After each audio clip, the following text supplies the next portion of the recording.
man. How you guys doing tonight? I can hear you guys. How you guys doing tonight? You guys having a good time tonight so far? Awesome. I'm good, actually. I'm great. So my name is G. My original name, I go by Guillermo. Guillermo Astorga is my original name, but I go by G mainly because people can't say my name, so it's awful. I grew up that way. But I'm here just to talk about a little bit more of as to how I got to this position and why I'm here. So I started playing guitar when I was 8 years old. Literally, my aunt took me a little guitar that looked like a ukulele, but I promise you it was a guitar. I was this really hairy kid who was playing guitar, it was awesome. My family was really into church, and so they told me, like, the only way you can play guitar and we'll take you to these places if you join the church choir. And I was like, all right, sure, why not? I'm 8. What else am I going to do? So I started playing guitar, with the choir. That's really where I got my practice. It's really where I got the interest from it.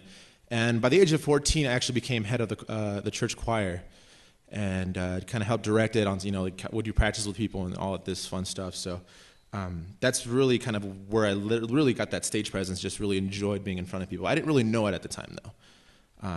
And then high school came along, and you know how it is in high school. We have those feelings, we have those emotions, and I met a girl, and me being the low self-esteem teenager that I was, I had no idea how to express it to her. Like, hey, like, I kind of like you. Like, we should probably, like, maybe go get some pizza or, whatever high schoolers did back in 2004 or 5.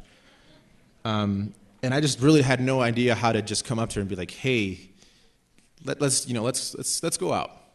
And so I came up with the idea. It's like, you know what, I can sing. Let me try writing some songs. And I ended up writing her this song. I think back to it, it's just the corniest thing that I've ever written. To date, maybe there might be some later on. And so I sat her down in the band room, and I'm shaking, I'm shivering, I'm just like, oh my goodness, like, this is going to be embarrassing or awesome, or maybe a little bit of both. And I sing her a song that I wrote about her, and she looks at me, she's like, that was really good, and yeah, sure, I'll date you, but you need to sing this song at the talent show. I really would like to see that, and I think you have that potential. And I'm like, no. But then again, I was like, yeah, because, I need to impress you still. And so there I am. I'm in my senior year at Greeley Central, talent show's there. And all of a sudden, halfway through the show, before I go up, like it's probably half an hour before I go up, the PA just stops working. No audio is working whatsoever. And all of a sudden, the coordinator comes up to all of us who still have yet to perform, like, oh my goodness, like, we don't know what to do. We need someone to go out there and just play or do something, like whether it be drumming or this and that. And I'm just like, I'm not going to volunteer without, being able to really show with a mic or a guitar. But my friend, who I guess he was a friend, he volunteered me instead. So I was just like, dude, what are you doing? But I was like, all right, fine, I'll do it. And I played my song in front of the entire school. And as soon as I was done, it was an eruption, and it was this feeling that I've only felt very few times since then. And it was just that feeling of satisfaction of I did something and people actually enjoyed it. And that's where a small seed was planted into what I am now. I'll get a little bit more into that here in a bit. Now, after high school, I immediately took a job at a bank as a teller. I worked there for 5 years, and it was crazy. Like, you have like this idea of just like, you need to make money, you need to make a living, you need to do this, you need to do that. But the more I was going into that, the less I focused on music, and the more I just focused on just, hey, waking up, go to work, come home, go to sleep, and that repetition. And the more that would happen, the more I realized my happiness was dwindling. It got to the point where I would wake up and just be like, why? Like, okay, like, what else am I going to do? Like this is a secure job. I'm living. I have a roof under my head. I have what I need. All right, let's go and just go ahead and do this. But even then, when I was at work, I wouldn't give my 100%. I would argue with my boss about like me wanting, like, I don't want to sell credit cards. Who wants to do that? And things like that. And it just got to a point where I was not happy. I had still played music on the side. I would do open mics around town, or I'd play a gig here and there. But it wasn't that thought process of just like, let's make this a living. It was just like, hey, let's step out of reality for a little bit. Now I'm I'm really known for singing Valentines. I don't know if any of you guys have seen my videos, but I go to places and I sing to people for their birthday, Valentines, things like that. And I did that on February 14th of 2014. Successful night. I was having a blast, and it was so cool to see the reactions of people, like, people crying because I sang to them, and like, oh my God, like, you need to sing to my wife too, because I messed up and I forgot about Valentine's Day. Like, that idea came out. So you're just like, yeah, for sure, I'll help you out, because what better way not to do that? And that day really kind of made me like realize, like, hey, like, might be able to make this work out, but I really didn't make anything of it.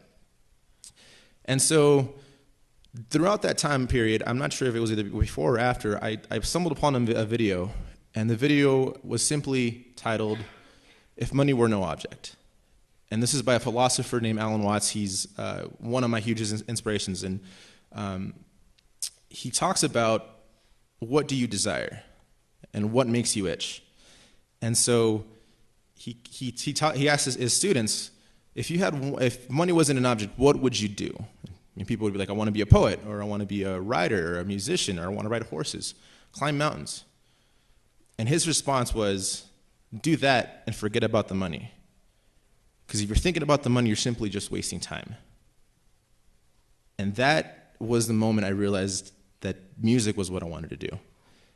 And so it changed my world completely, but yet I was still working at the bank.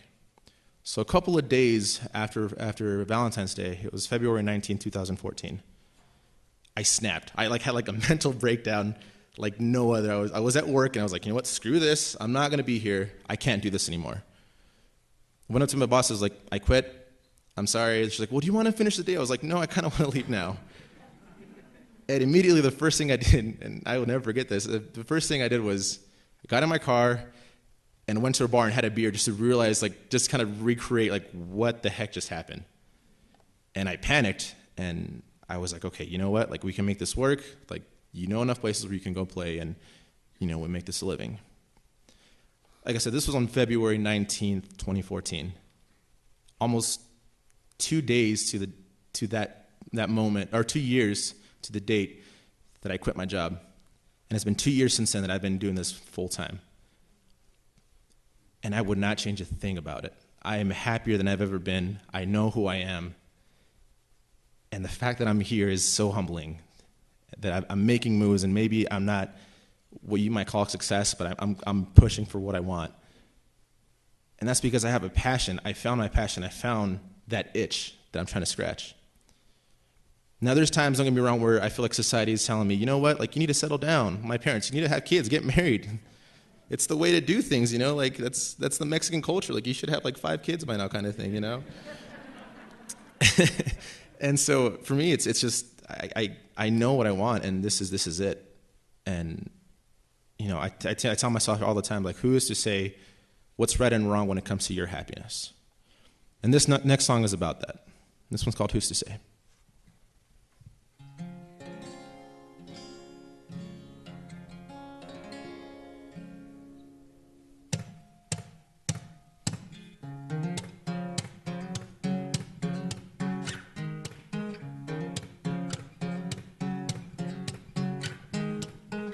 I don't know which way I'm going. I don't know which way is home. Is life coming or is it going? Somehow I don't seem to know. Hit.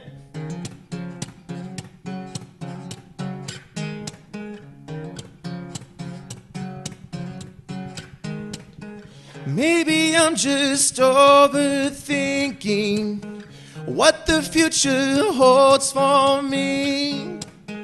Is it okay that I am dreaming of a life that revolves around me? Who's to say if this is right when it comes to what I want to be? All I can say is let me live my life and let me dream. Ooh,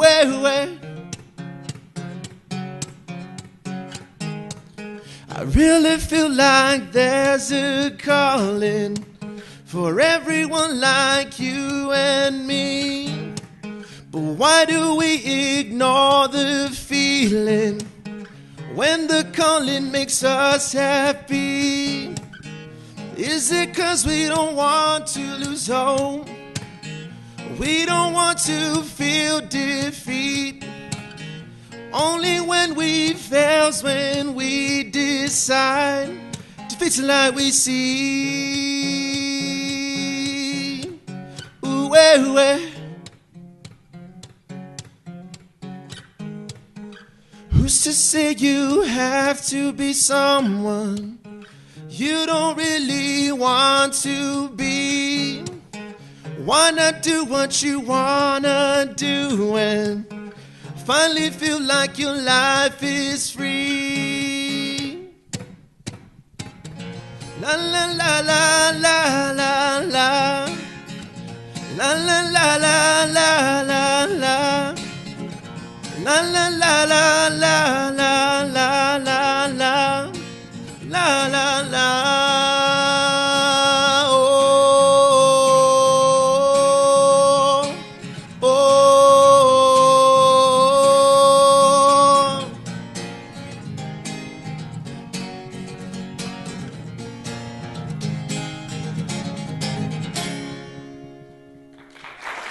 Thank you guys so much.